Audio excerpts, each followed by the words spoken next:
Okay, so we've been talking about time-varying vector fields and flows. Okay, so let me kind of summarize where we are right now. So remember, we had this class. So we have manifolds, class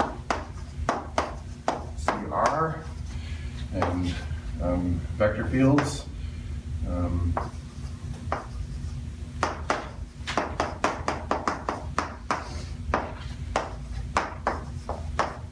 These regularities. And so we had this class of time-varying vector fields, which we were writing like this. Okay, so remember that these were really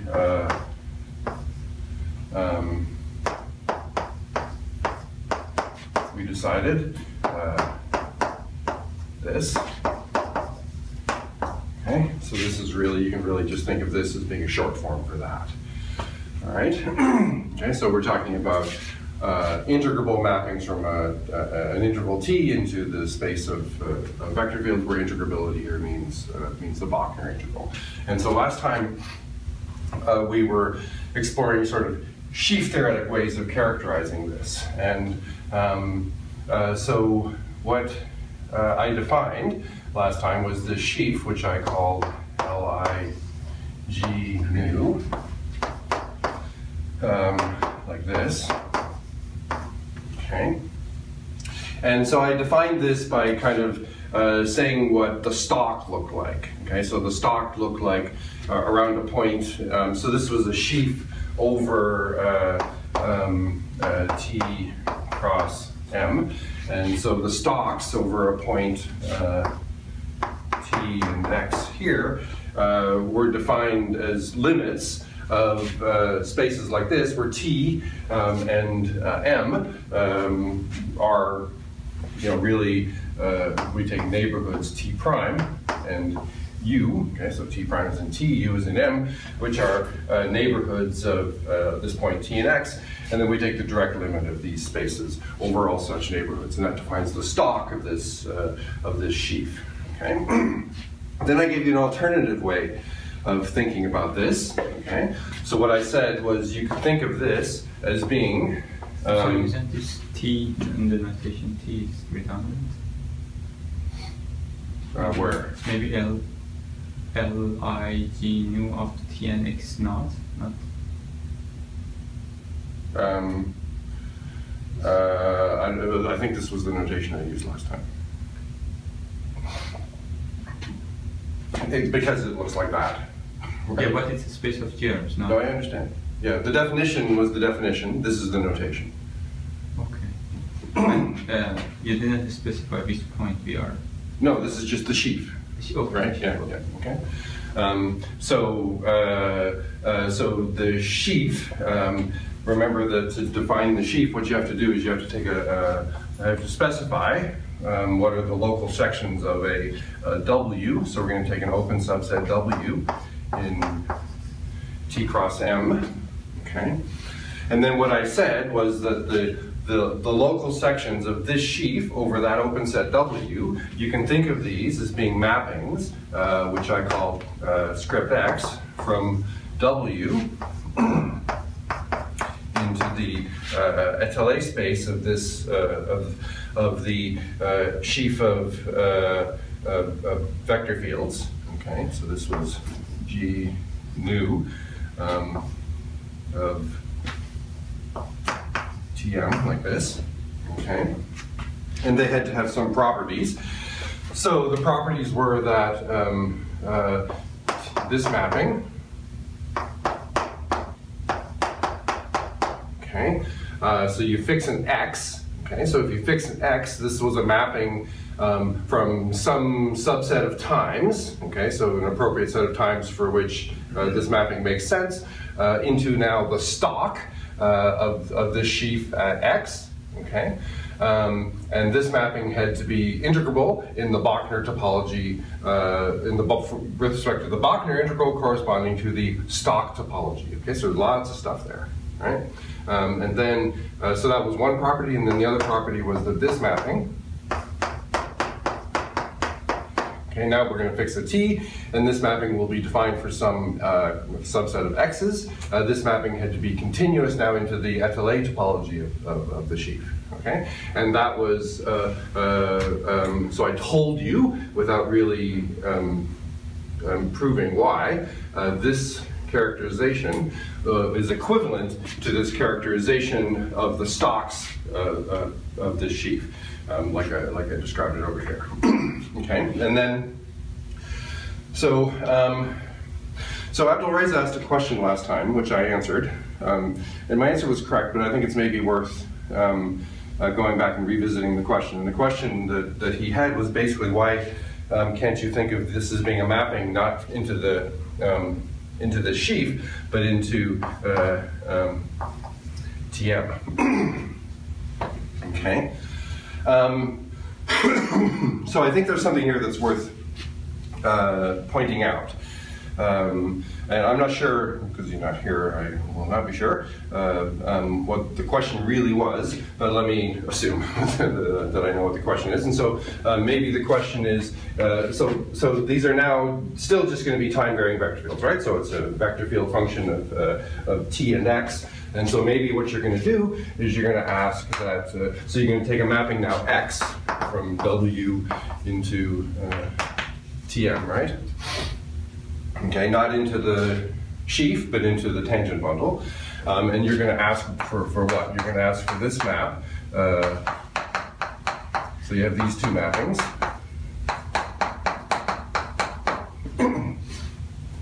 And obviously, you're going to ask for this one to be C infinity for a fixed t, or sorry, C nu, whatever nu happens to be, for a fixed t. And then this one, what? You're going to ask for it to be integrable, I guess. That's not the same thing as what I'm talking about here. This will not get you the correct class of time-varying vector fields, because this class has to do with joint continuity properties in T and X, and these are kind of separated continuity properties in T and X. Okay, so this kind of a prescription is definitely not the same as this kind of a prescription. Okay, this will definitely have the properties there, but much, much more. Okay, and it's really related to the following fact. So really here it's important that this thing take values in not tangent spaces, right, but stalks, right? And the reason is stalks contain some of the topology on these spaces. So, okay, so I can state a fact that makes that very precise. Okay, so remember now that we have these mappings. Okay, so we have a mapping R, M, X, and this goes from the sections of the tangent sheaf over M, which are just now the space of all vector fields. Okay, like that. Okay, we have a mapping which goes from there into the stalk of the sheaf at X, which we denoted like this. Okay, so what this does is it takes a vector field and gives you the germ at X. Okay, so you have all of these mappings. Okay, so now, so this is, excuse me. So this is kind of a process. How did we define the topology on these stalks? Well, we defined the topology on these stalks as the final topology where you take these guys over neighborhoods of X. Okay, so you take the C nu vector fields defined in neighborhoods of X, and then you take the direct limit of that to get the stalk topology. Okay, so now we're going to kind of go backwards and ask, if you assume the stalk topology here, then you get an initial topology here. Okay, so the initial topology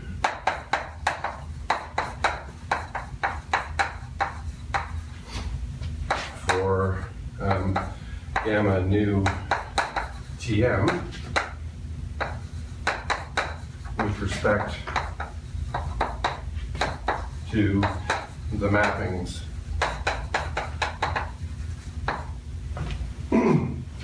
R M X as X goes over all points in M. Okay, so this is a whole bunch of mappings, is the same as the C nu topology that we've been using all along.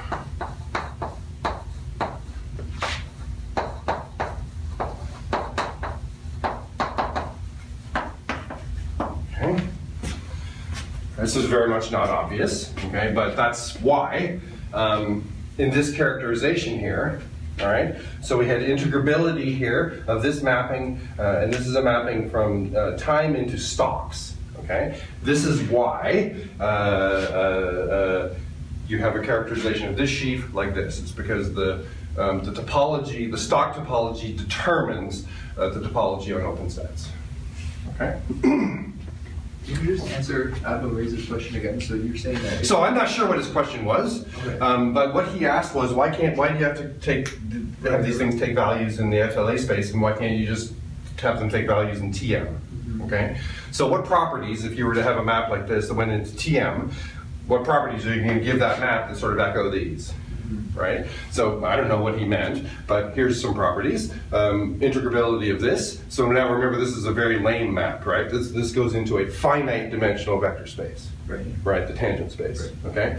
And then class C newness of this map. That's a very different thing from this. Okay. Yeah. But so that this with the stock and everything. Yep. I mean, the first one you mentioned at the top of the chalkboard, that's easy to check, right? This which one? Yeah, exactly. Is this also this is easy? So this is is it easy to check? Well, it's a it's easy to characterize. Whether you can check it in an example, right? I don't know. It'll, you know, kind of be, I mean, the fact of the matter is you're going to generally take something up here, right? And those are easy to check, okay? And then you know, when you do things on stalks, you know, all the properties here will transfer to stalks. So if you're doing things that are kind of globally defined, it'll be nice. Okay. Yeah. So, okay. So we're dealing with a question that you asked last time, or yeah. So it's okay. So I'll remind you. Maybe you can tell me if I had the right question. So remember, we had this business about this time sheaf of time-varying vector fields, and then I had these maps. Remember this? And so we had these open subsets W of T cross M, right, into the SLA space. And they had these various properties, right? So this map had to be integrable, and this map had to be continuous, right? And then you ask, why can't you think of these things as being maps into TM? I'm not sure what you meant by that. So here's what I think you might have meant. I think you might have meant that so we're going to have a map now, a time-varying vector field is going to be defined over some open subset W of, you know, R cross M, basically, right? And then so you're going to fix an X, and then have this map. And then you're going to fix a T and have this map. So the property here would certainly be that this would be class C nu for every T, okay? And this one I'm assuming would be integrable for every X. That was the thing I wasn't quite sure about. Yeah, in any case, the discussion that I was having is that this is not equivalent to that.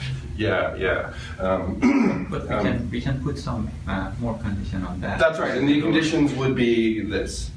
Right, around every point, there exists a neighborhood. But then we don't need to work with these spaces that are SLA space of those.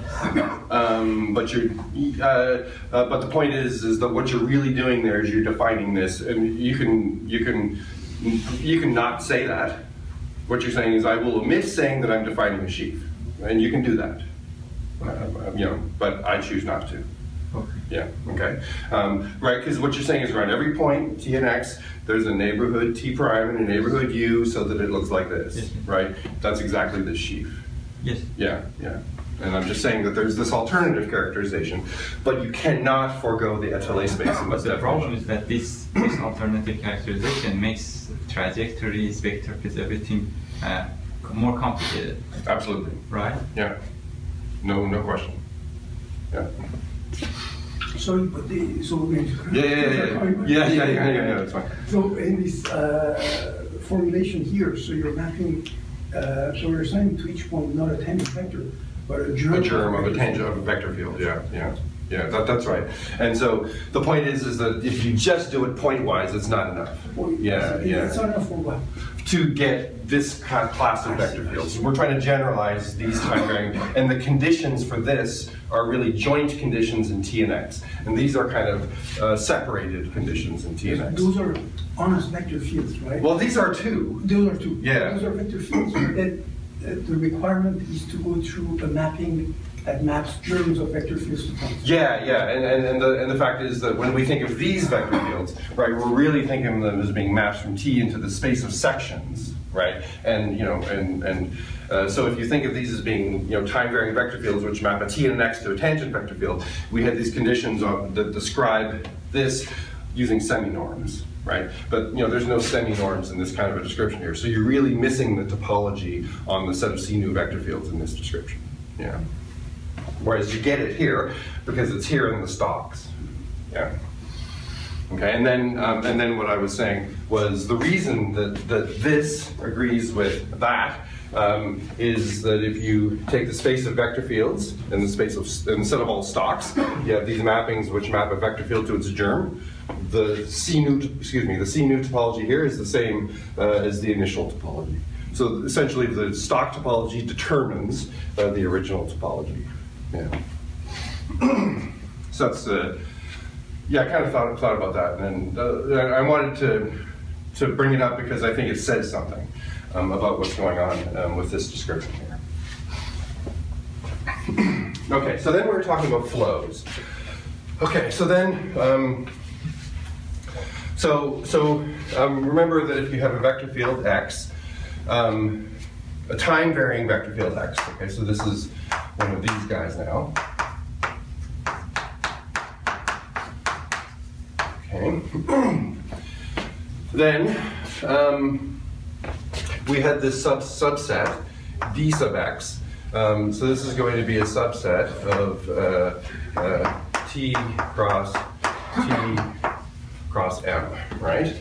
And what this is going to be is this is going to be sets of, okay? So you're going to have a differential equation with initial condition x naught at time t naught, okay? And then time t1 will be in this, this triple then will be in d sub x when the flow exists for all times between t naught and t, okay? Between t naught and t1. Okay, so that defines d sub x. And then for, if you, okay, so then, let me say it this way. So then what do you have? Then you have this map, phi sub x, and this is a map from d sub x into M. Okay, and what does this do? Of course, this tells you if you start with initial condition x naught at time t naught and you go for time t1, this tells you where you go to. Okay, and so you can alternatively write this map as phi sub x t1 final time. I order it like this. I order it as final time, initial time. Okay, and so there's some openness that happens here, okay? So this subset D sub x, this is open in here. And I mean in the, when I say open in T cross T, I mean with the relative topology induced by these things being subsets of R, okay? So there's some openness here, okay? So that means that if you have a T1 and a T naught and an X naught for which this thing is defined, then there's a neighborhood of all of these things for which this thing is still defined. Okay. And so what properties does this map have?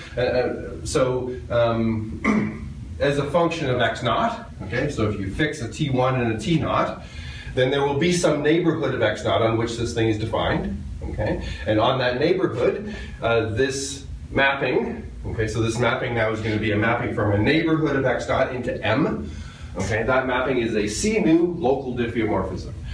That is the fact that if you have vector fields in here, they vary in a C nu manner with initial condition. Okay, so remember that's a deep thing, especially in the analytic case. All right. So if you said X is in there, yeah. Then phi is a C nu diffeomorphism? If you fix an initial time and a final time, then as a function of X, it's a C nu diffeomorphism, local diffeomorphism. One more degree of regularity should we have? Yeah, you can. Yeah, that's right. So you can fuss with that, but it'll be at least that, right? Yeah, exactly. Mostly we're interested in smooth, analytic, and holomorphic here. Yeah, and so in that case, +1 doesn't do anything. But yes, absolutely. Yeah. So it's on C1. Actually, I'm not sure that that's true. Have to be C2. Yeah. I think it would be. Yeah, that's right. So it's true in time. Right. So if you were, because you're integrating in time. So, but in time here we're only integrable, and so then you get one more degree of regularity. And what's that? That's absolutely continuous. Yeah. So I think that's right. Yeah. So I think you actually really just get C nu in state. Yeah. Thanks, Rob. Okay. So that gives you the dependence here, and then if you fix an initial condition, like that, okay, then this map is now a mapping into M, right? And that's absolutely continuous, and also the other one is too.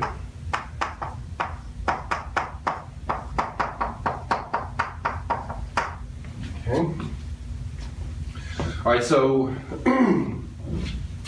in fact, you can do something with the flows that's quite similar to what we did here. Okay, so maybe I'll leave this here and write down a way of characterizing the flows. Okay, because this really does more, of course, because this is defined on an open neighborhood, and because when you vary X in that open neighborhood, it's a C nu diffeomorphism. This thing does more than just map this into M. Okay, that kind of a characterization would just be that kind of a characterization, all right? But we have more than that, in fact. All right, so then what did we have? We had this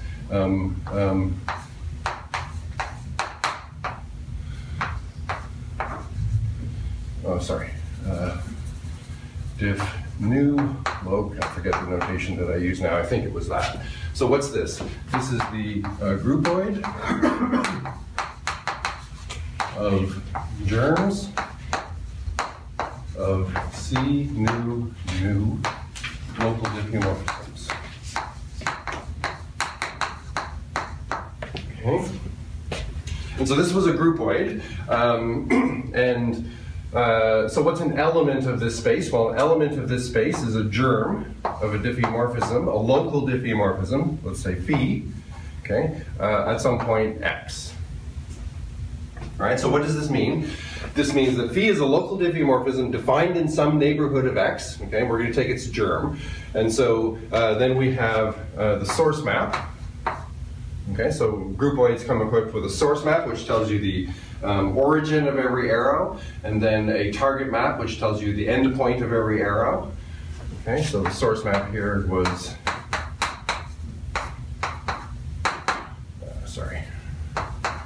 is x, and then the target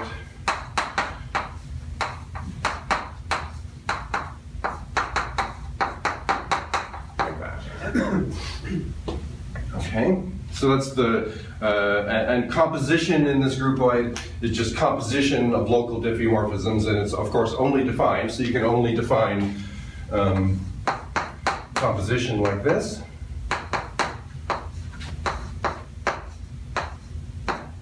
Okay, when x is equal to psi of y. Okay, you can only compose diffeomorphisms when their target and sources agree. Okay, so that was the groupoid structure. So what you can think of is, because of what I just said, you can think of, for a fixed T0 and T, T1 and T0, this doesn't just define a map from some point neighborhood of X into M. It defines actually a mapping into this groupoid. Okay, so we have then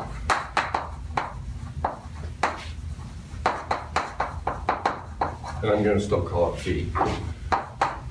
Okay, so this is going to be a mapping from D sub X. Okay, and it doesn't now go into M, but it goes into this groupoid of germs of local diffeomorphisms.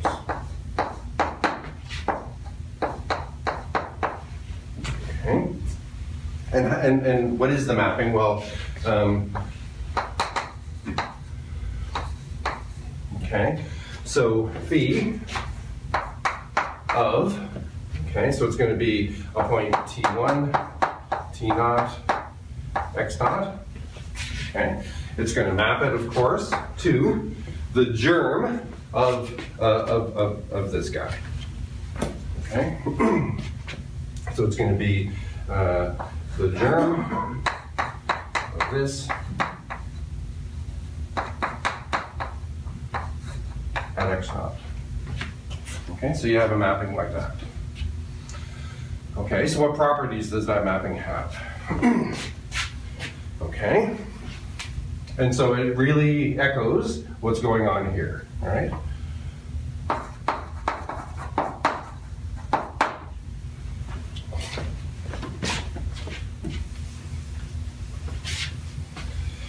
All right, so first, when you fix that and any of the other two, okay, that resulting mapping now is a function of t, and that's absolutely continuous, and I will tell you what that means.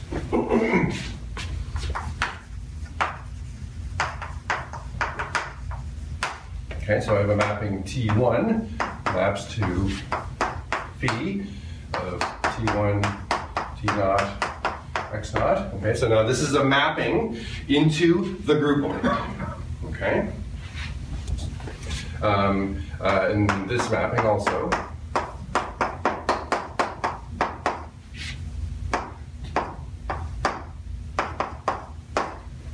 Okay, these are absolutely continuous, and again, I'll say what that means.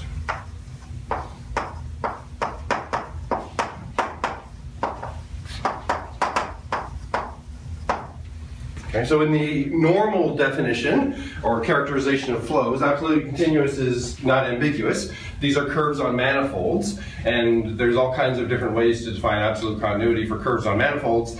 The most direct way is that if you choose a coordinate chart, the curve is absolutely continuous in the normal sense.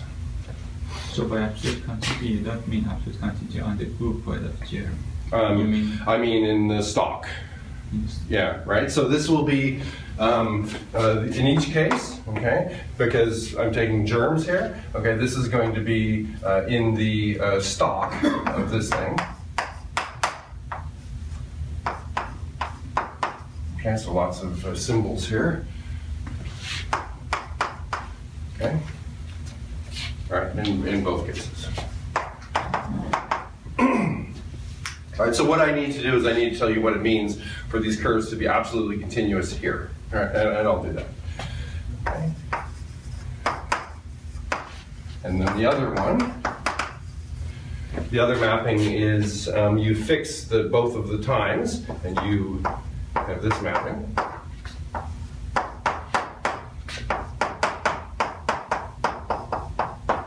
Okay, so this one now is a mapping into the groupoid. This is a mapping into the groupoid too. It's just all of these live in the same stalk. This one, the stalk varies as they vary X0. Okay, that's okay. Okay, this mapping is continuous. Okay, and so the topology here with respect to absolute continuity is the stalk topology. So again, I'll tell you what absolute continuity and the stalk topology means. And here, the topology is the étalé topology that we put on here. And the étalé topology is, I defined it last time, it's just exactly like, it goes exactly like the étalé topology for sheaves. Okay? So, what do I mean by this?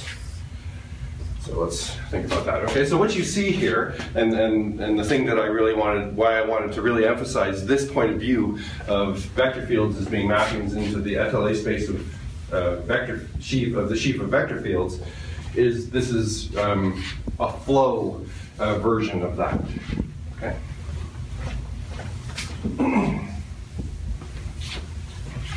Okay.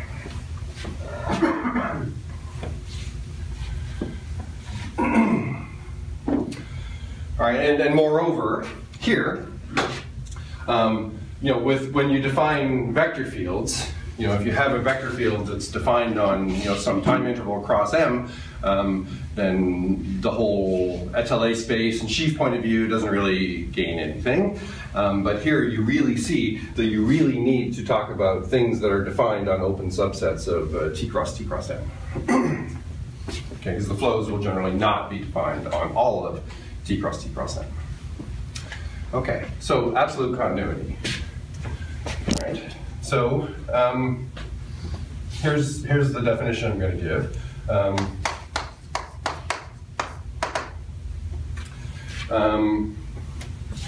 I don't know if this is a useful definition. I believe it's certainly useful in this case.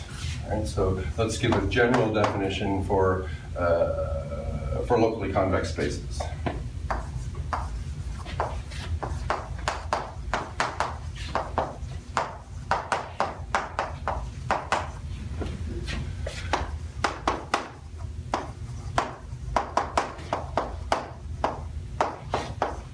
Okay, and I'll suppose that its locally convex topology is defined by a family of semi-norms P sub A. Okay, so a function. Okay, so let's call the function gamma from some time interval t into v is absolutely continuous. And so I should say, actually, I really mean here locally absolutely continuous.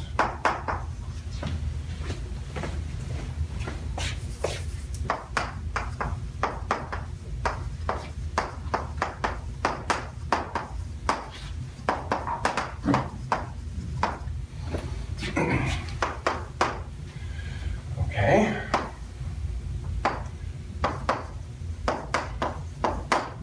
Okay, so if you take a compact T prime, so that's the local part. Okay.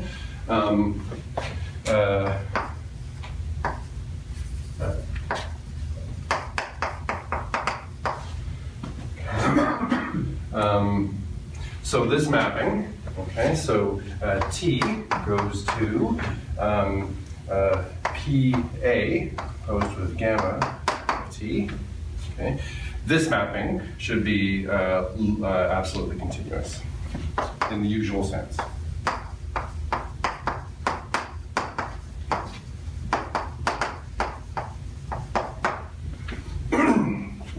Okay. And then, okay. So again, I'm not sure this is a perfectly useful definition. So I should say, this stuff that we're talking about here, a lot of the details here are still sort of to be worked out, but it's pretty clear what the final picture is going to be. Okay? And so the point is, you're going to use the semi-norms on these spaces to define absolute continuity. Now the problem is that this thing is not a locally convex space. Okay? Because spaces of diffeomorphisms are not locally convex, they don't take values in vector spaces. So we will use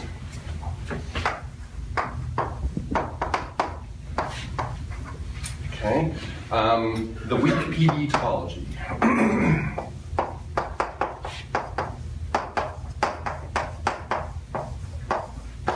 To characterize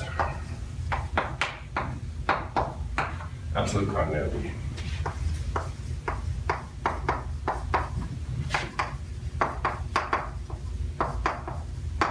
Okay, so what do I mean by this? So thus, a mapping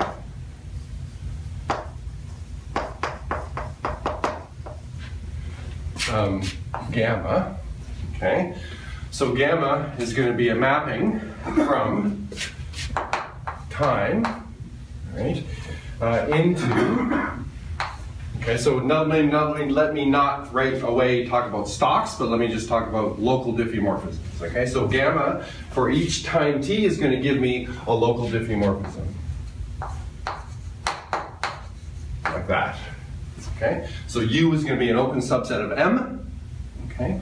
And so we're talking about a local diffeomorphism from U into M, so it's defined on U, okay?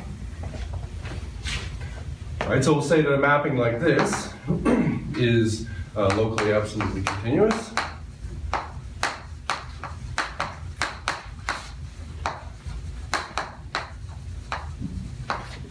If, okay, when I take this and I pull back a function of class C nu, of class CR on M to a function on U, that mapping is locally absolutely continuous in that sense for all such functions. Okay? What does PB stand for? Pullback. Pullback. Yeah. Okay. So it'll come out when I write this down. Okay. So locally absolutely continuous if for every F in CR of M, okay, the curve, okay, so it's going to be gamma, so it's going to be T maps to gamma of T, okay, so gamma of T is a local diffeomorphism for each T, right? So I can therefore take F and pull it back by that local diffeomorphism, and it gets me a C nu function defined on U. Okay, so this is now going to be a mapping from time into C nu of U. Okay, does that make sense? And this guy is locally absolutely continuous.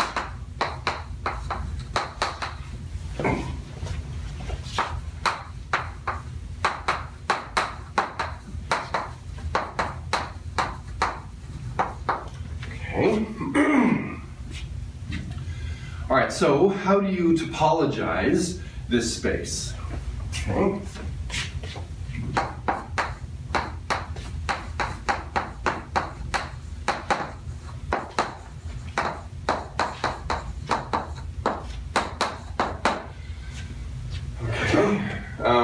So let T prime in T and K in U be compact.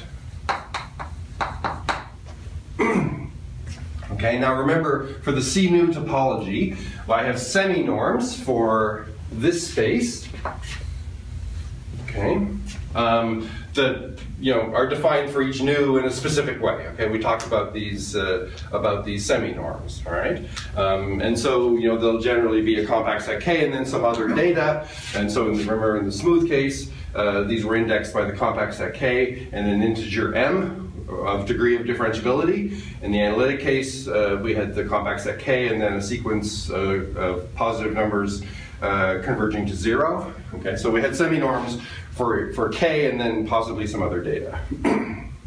Okay, so the semi-norms that we have, okay, so we have semi-norms, okay, P nu, okay, so it's going to be, I guess, okay, so how am I going to define semi-norms? Okay, so what right, so I need, sorry, this is the very first time I've ever written any of this down, so it's maybe going to be a little bit rough.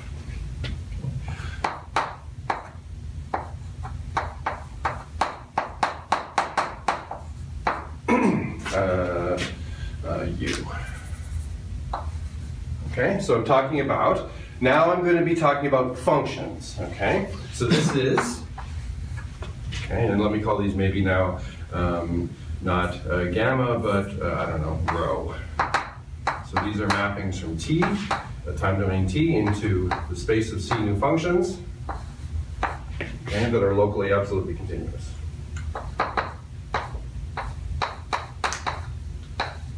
Okay? So I'm going to topologize not this space directly, but I'm going to topologize it through the weak PB topology. So what I'm doing is I'm describing the topology for absolutely continuous mappings. Okay? Okay, good. So what is it? Okay, so the first one is that K T prime. Okay, so now I have these things are functions of T, and I'm going to use my semi-norm will depend on this compact subinterval T prime. And I put the index new up there, and then there'll possibly be some other data, an integer m or a sequence A converging to 0. Okay. Okay, so I'm going to apply it to such a mapping rho. Okay, and it's going to be the integral over T prime, okay, of P K new composed with rho T dt. Okay, I think that's right, is it? Yeah. Okay. All right, then you also have semi-norms, P, K, these are going to be P, let's call these ones Q. Okay, and what you need to do here is you need to give semi-norms not just for rho, but it's absolutely continuous for its derivatives. Okay, so it's T prime, P new K composed with rho prime T. Okay, so there's a statement here that the curve is almost everywhere differentiable. Okay. All right, so those are the two semi-norms that define the topology for the space of absolutely continuous mappings from T into C nu of U. Okay? So you need more than locally absolute continuity of your curve. What else do you need? Because you need rho prime to exist. Almost everywhere. Almost everywhere, and it may not be equivalent to this kind of absolute continuity. Yeah, that I'm not sure about. You mean that definition there? Yes. Yes, I agree. I agree that they may not be equivalent. I think they are, at least in the spaces we're dealing with, but I'm not sure. I agree. Yeah, even in reflexive spaces, I think they yes, yeah, I agree. Yeah. So, but I think here, you know, our spaces are nice. They're Suzlin, and I have a feeling that they're the same, but I haven't proved this. Okay. Yeah, I agree. They're the same in the flex boxes. Are they? Yeah. This kind of absolute continuity? Well, this would be the norm, right? It would be, it's, I think, any Banach space that it's related to, I think they're called Gelfand spaces. I think that includes all reflexive separable. Oh, is that right? Where absolute continuity of the function and of the norm are the same? I think so. Yeah. I mean, now I'm on. Yeah. I'm totally on shaky ground here too. But the point is there will be some appropriate definition of absolute continuity. Maybe it's that one. I'm not going to guarantee that. I think it is, for which this works. But if we change the definition of locally absolutely continuous, then we're not sure that the flows are locally absolutely continuous. Agreed. I think they are.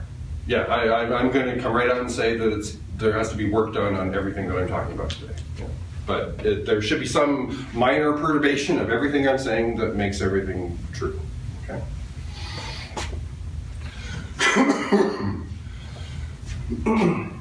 Yes. Okay. All right. So this is what I mean by absolute continuity, and so I think this is I think this is not good notation here. I think I really want to just say this. Okay. All right, so then you can define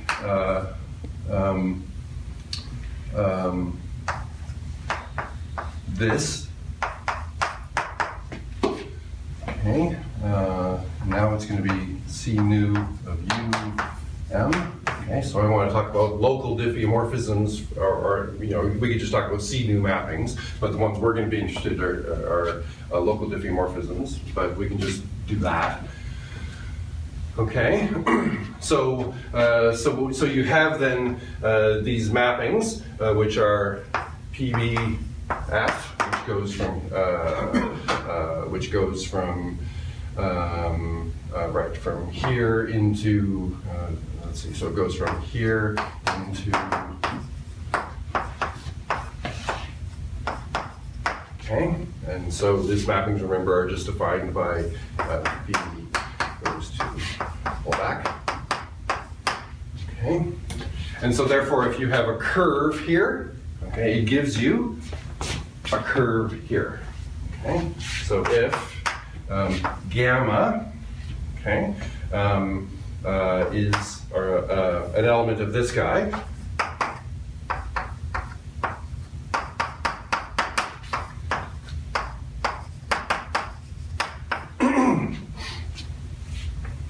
okay, then PBF composed with gamma is going to be in AC nu log of T C nu U. Okay, that's a statement you. In fact, I think the best way to think about this is that this will be the definition here.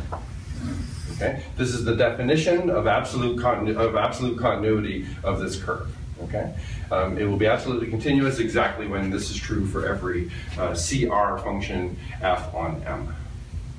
Okay. All right, and then so then you have a mapping also. So the topology for AC nu log T C nu U M is then the initial topology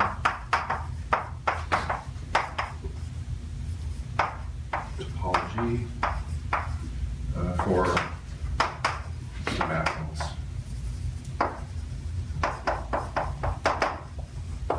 Okay, so you still have these mappings, and I'll still call it PBF.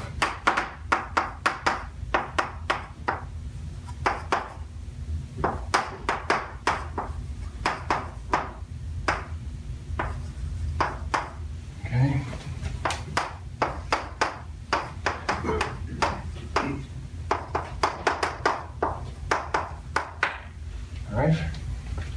All right, so that's how we define absolute continuity. Okay, and this is the topology we use for spaces of absolutely continuous curves.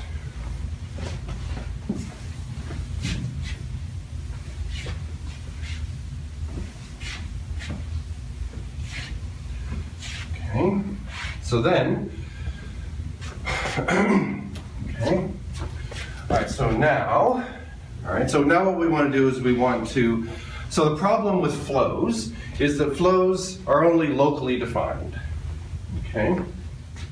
But flows are always locally defined. And what do I mean by that? What I mean by that is if I take an initial condition, an initial time, and a final time, then there will be a neighborhood of all of those things on which the flow is defined, okay? So what you'd like to do is have a way of describing flows which captures the fact that, those local flows are well defined. Okay, the global thing may not be, but the local thing is. And how do you define local things? You define local things by germs. Okay, so what you want to do is you want to define flows using germs. And then the kind of existence problem, in terms of the global existence problem, goes away. Okay, so here's what we're going to do: define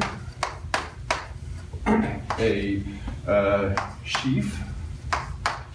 Okay, and so I'm going to call this sheaf AC, and so this notation is going to be highly subject to future modification, but for now, I'll just call it like this. Okay. All right, so this is going to be a sheaf over T cross M, a sheaf, and this is going to be a sheaf of topological spaces, okay? So for open sets, it defines a topological space associated with every open set. And it's going to be defined like this. And I'm going to define this sheaf by, again, giving kind of an abstract definition where I say what its stalks are.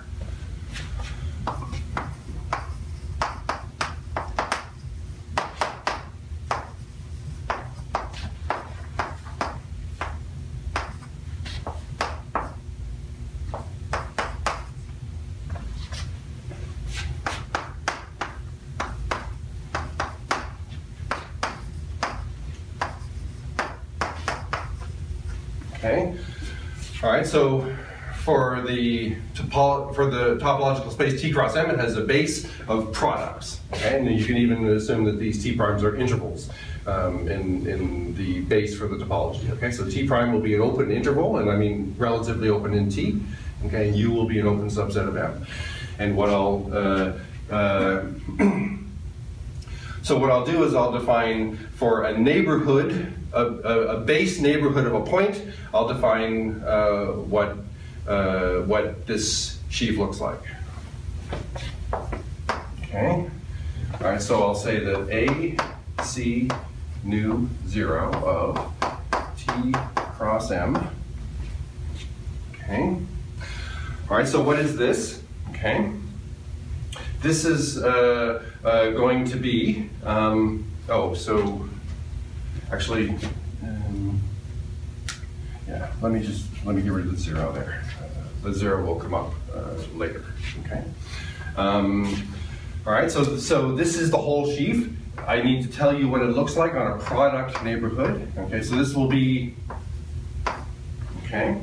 So this means I need to give you a topological space for each of these guys, right? And that's how I'm going to define this sheaf. Okay, and it's going to be the obvious thing.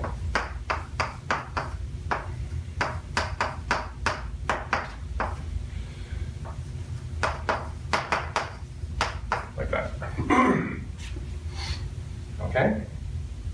So it's going to, each topological space will be a curve of absolutely continuous mappings, not necessarily locally absolutely continuous. It doesn't matter in this case because I'm going to be taking direct limits as this thing gets small, okay?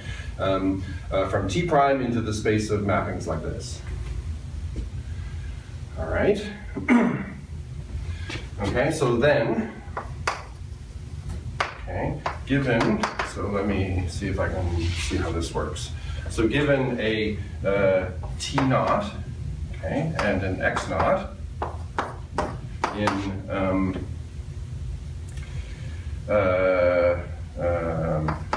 T cross M, okay, we have,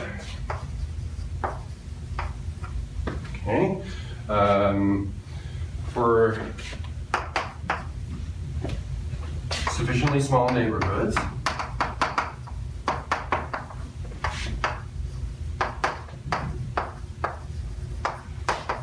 T prime, okay, so T prime contains T naught, of course, okay, and U prime, I guess I only need U here, okay, okay, so U is a neighborhood of X naught, such that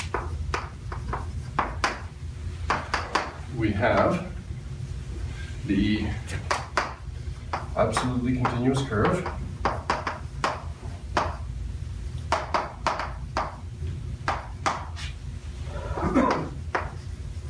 T goes to phi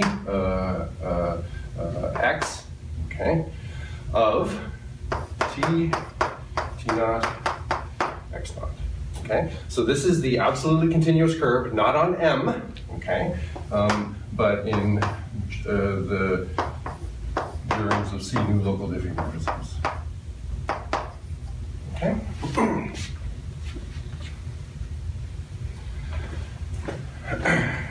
All right, so in other words, actually,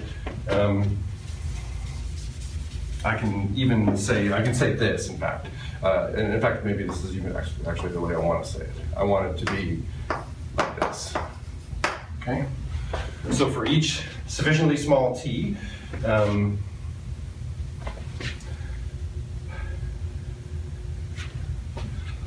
okay, so sorry, x has to vary here.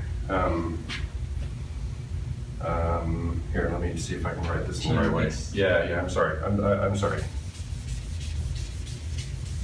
Okay.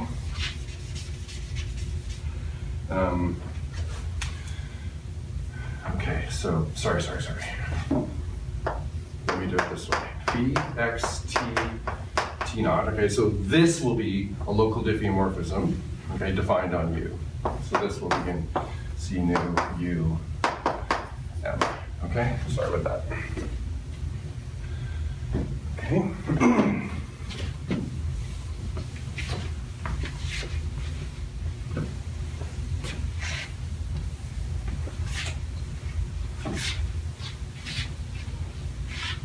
All right, so then you can take germs of this.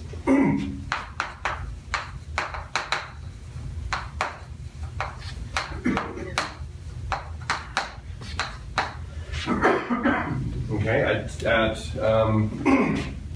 at t naught x naught. Okay, and what will this give you? This gives an element of the stalk of the sheaf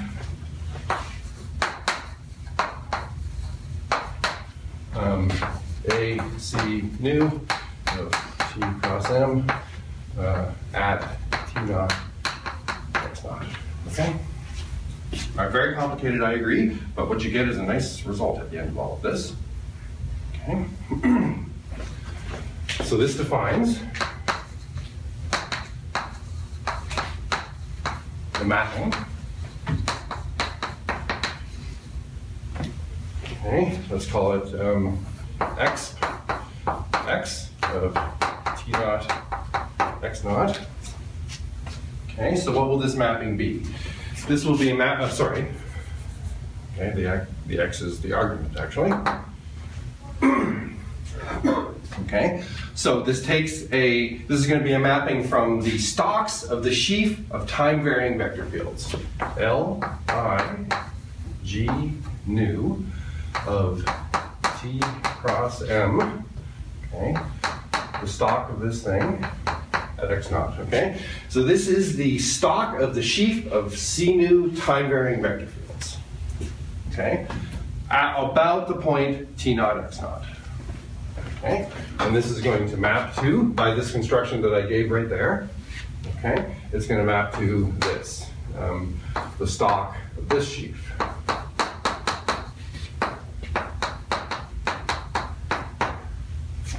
Okay, does that make sense? So basically you take germs of vector fields and you map it to germs of flows. Okay, and the germ here is in both time and space. Okay, and it has to be both time and space because flows are only locally defined in space and time, okay? So you have to do germs in both. Okay, so this map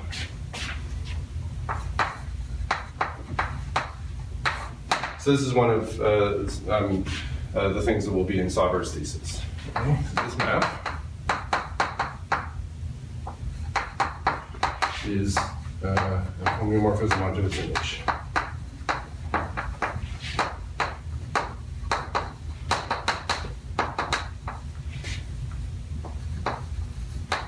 Did I say it right in the end? More or less? Yes. Yeah. Okay, modulo all the work that has to be done. Yeah. Yeah, but it all, I mean, so what Sauber has is he's proved all of this in local coordinates. And so then what one has to do is one has to prove that the local coordinate descriptions of all of these topologies agree with the weak PB topology and stuff like that. But that's, so this all of this goes back to the claims that I made earlier, that the weak PB topology is equivalent to all of the other descriptions of the topologies. And that's certainly true, but it needs to be proved. Okay? So this gives you basically the best characterization you can give about what a flow is, because these things are only defined locally. And so all of the topology of spaces of vector fields and spaces of diffeomorphisms, it's all kind of wrapped up here. And this is kind of the best thing that you can give. Okay? All right. What time? Sorry. Yeah, absolutely. What's the topology on the right-hand side there? Oh, sorry. No, The one, which one? For the map X, the exponential map. Oh, What's the topology on it's, oh, I think oh yeah, this, right. So, oh yes, okay, good. Yeah, I think I neglected. So we have a topology here, okay? So then for every point T naught, X naught, you take neighborhoods that shrink to T naught, X naught, and then take the final topology defined by these mappings. Yeah, yeah. Okay, so it's a stalk topology in some sense. Yeah, yeah. Okay. Direct limit. Exactly. Yeah, yeah, yeah. But yeah, so the direct limit here is complicated because it's in the category of topological spaces. Yeah, they're not locally convex. Yeah, yeah. Okay. What time is it? 10:06. 06. Okay. All right. So that, I think, concludes that's the preparation. So we're almost finished lecture 8, and that finishes the preparatory work. We need to talk about what we will call tautological control systems. So you know what? I think probably I'll just stop here, and next time we'll pick up and I'll give you definitions of tautological control systems and give you examples of those, and we'll start talking about trajectories of those things and how trajectories relate to normal type trajectories and stuff like that. Okay?